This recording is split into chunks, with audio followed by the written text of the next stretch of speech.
I'm going to show you how to set a custom ringtone on your OnePlus 15, or how to set any song as a ringtone on your OnePlus 15.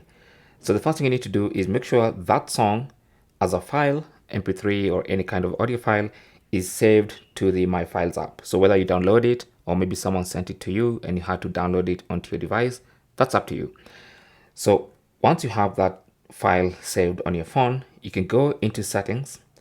Under settings, go to sound and vibration, and then scroll down and go to ringtone, and then select which SIM card. If you have a dual SIM setup anyway, select which SIM card you want to set the custom ringtone for. For me, I'm going to set it up on SIM 1. So you want to come here under custom and select on this device, and then you'll see a list of all the audio files on your phone. I only have one, so I'll select it and then hit the back button, and that's going to be my ringtone for that SIM card. Thanks for watching. Don't forget to like and subscribe, and good luck.